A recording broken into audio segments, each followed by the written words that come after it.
This is a video I've been putting off for 2 or 3 days now because it's complicated and it deals with percentages and it seems boring, but in many respects this could be the most crucial part to West Ham's decision making of any of the stories that have gone in the past few days. It's Monday evening. Let me give you the timeline of it. Monday evening, Karren ran a story from a very good source close to Daniel Kretinsky, saying that he would run the club quite differently to how it was being run now. However, he was powerless because he wielded such a low percentage in terms of the ownership shares that he really couldn't push through anything, even should he wish to do so. Rewind back a couple of days, sort of to the weekend, and Sean Whetstone had published an article where he did a breakdown of the shares of West Ham United. And he, in his tweet, as you know, a tweet is a sort of limited number of characters anyway, but he pretty much suggested that any decision that West Ham would make on a new manager would have to be done by committee. However, the percentage of shares you hold would actually translate to how much of a say you had in that decision-making process. So let's say if there were 5 board members, it wouldn't be 3 votes to 2. No. Basically, you get to vote with the amount of shares you have. Sound complicated? Well, you're bloody right. It is complicated. And that is no good thing at all, because anything that is done by committee can be very, very bad.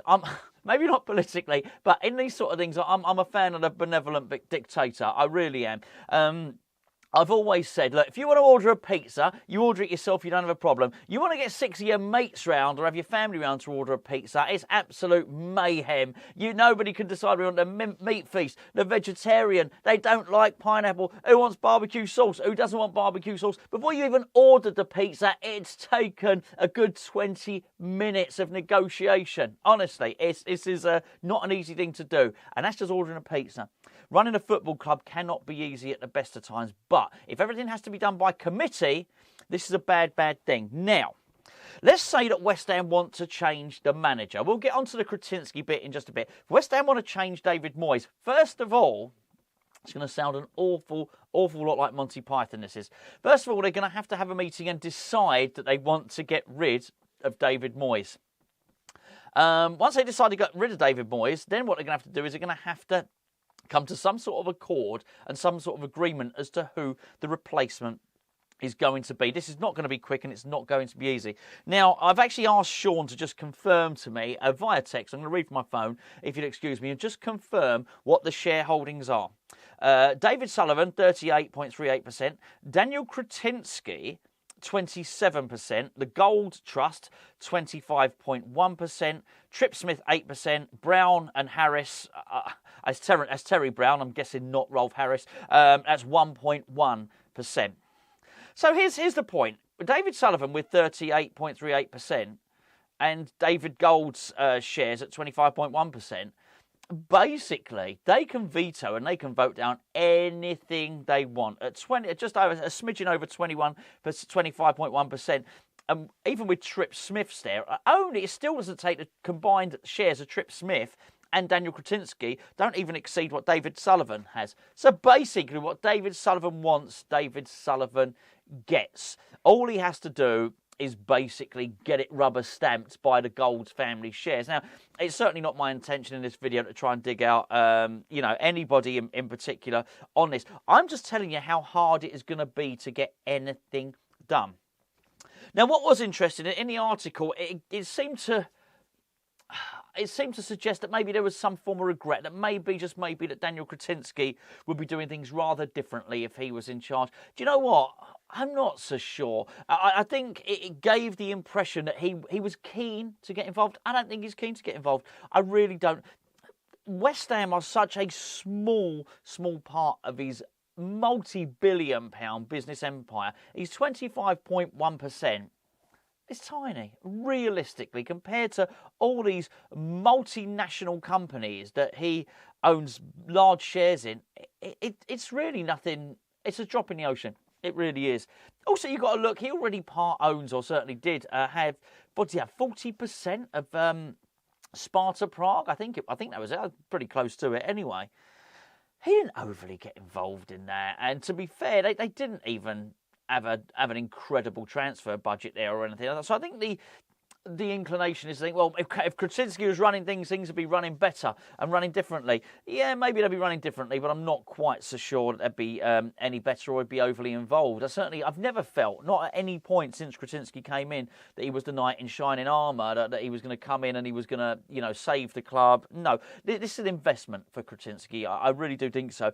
And you know what? I've never actually felt that any takeover West Ham was any further away, because if anybody that had any football interest in West Ham was waiting in the wings to take over, I think they'd be getting involved now, and I think they'd be saying to Sullivan, look, matey, if you honestly want us to buy this club for the share price that's agreed, you better get this sorted out, and you better get it sorted out now. I don't think that's the case at all.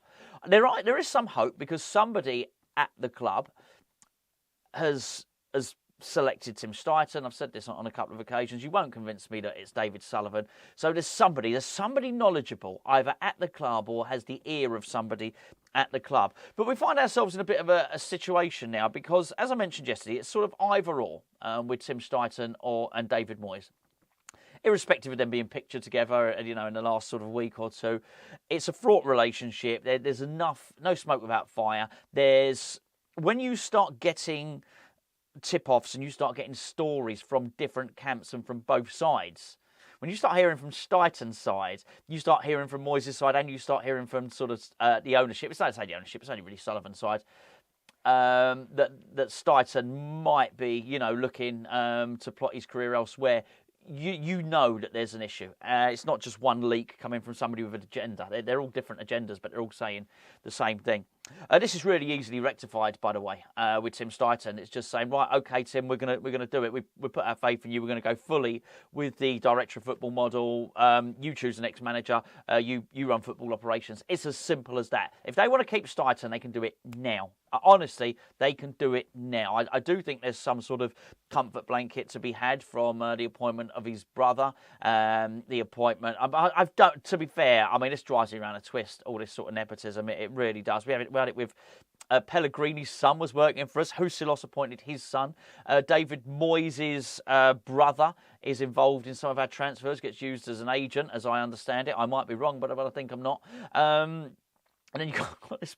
I don't know, Stuyton's appointing his brother. What on earth is going on here? Anyway, I do think there's some sort of crumb of comfort that we haven't had by that. I don't mind. If Tim Stuyton's brother is the best, is the international scout, if he is honestly an excellent international scout, bring him on. I hope it is because of his pedigree and because of his talent rather than because of his surname. I just hope that that's the case. But getting back to this situation that we've got with the board here. This is going to take a very, very long time to decide, and I don't think we have that luxury, really. With either Stuyton or with David Moyes, I think decisions have got to be made with these people. And I do wonder, I do wonder with Stuyton if maybe, just maybe, whilst it's not a lot of money for him, I wonder if he looks at, sorry, not Stuyton, Kretinsky, if he looks at it and thinks, you know what? I've sort of got myself into a bit of a pickle here. Sullivan's done very well out of this. Sullivan's managed to sort of recoup a load of money, but keep control. He's actually managed to sell a chunk of shares at a rate that values the club very, very highly, yet he's still in charge. He's got money back. I mean, he must have made money on West Ham now. He just must have done. What they buy initially, Golden Sullivan, £50 million? They paid or something like that. They might have bought up some more shares from the Icelandics, but I'm pretty sure they've, that money is they're well in credit. They've made a profit. I'm pretty sure of that, or at least the share value has done so. So Sullivan's in a pretty good position. He can pretty much do what he wants. And it just sort of occurred to me over the last few days, really, with this sort of decision by committee, that realistically, is there any point with 25.1% of Daniel Kretinsky fighting anything, even if he gets trips missed 8%? There's just no point, because you are not going to be able to change anything. I mean, you could scream and shout till you're blue in the face, but you will not change anything. If David Sullivan wants to do something at that club, David Sullivan's going to do something at that club. So we're in no better position.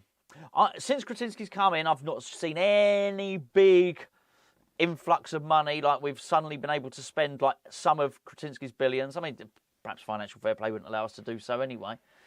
I certainly haven't felt it. Didn't we say that I know we keep bringing him up, but the Ibrahim Osman deal became a little bit too expensive? That was what was said, wasn't it? Certainly by Sullivan. You know, honestly, if we know it wasn't financial fair play because we were £75 million away from it. So it just came down to sort of, not penny pinching, but metaphorically speaking, penny pinching. It was £1 million here or there. Multi-billion pound owners, look, if we were going to feel the benefit of that, then £1 million, couple of £1 million wouldn't have made much of a difference. We just would have done it. So I don't think we felt it financially, and I don't think we're feeling it from an influence point of view, unless it was Steiten that forced the technical director, the footballing director in Tim Steiten, unless it was Kretinsky that forced him on Sullivan. I don't know. What it's going to boil down to is ultimately Sullivan will make the decision.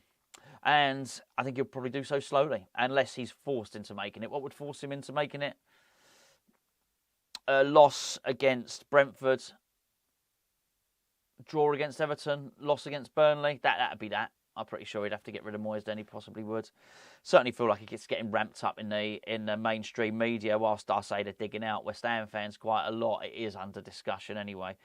He won't be oblivious to that, because whilst I don't think Sullivan listens necessarily to West Ham sites or anything like that, I do think he listens to the mainstream media, and in terms of playing to the galleries, that's what he plays to. He's very much always playing to TalkSport and Sky Sports. And I've often considered that possibly the average generic neutral fan that watches Sky Sports News on a loop every day probably carries a little bit more gravity than possibly what West Ham fans think. I've always thought that with David Sullivan. So ultimately, he decides. If he waits too long, Kretinsky will get fed up, and he may well leave and force a decision. So we could be left with no technical director, football director, whatever you want to call it. Then it may get to the end of the season or towards the end of the season that David Moyes has not done enough to keep his job, and he may well get rid of David Moyes. Then what happens? Do I have any faith that David Sullivan will reappoint a football director? No. I think he will, even though he's not given Steiten any power, I think Sullivan would probably view it as a failed experiment. What I think can happen, I think you'd get a yes man employed as manager who is grateful for the job. And I think you'd probably find David Sullivan himself back in charge of football transfers.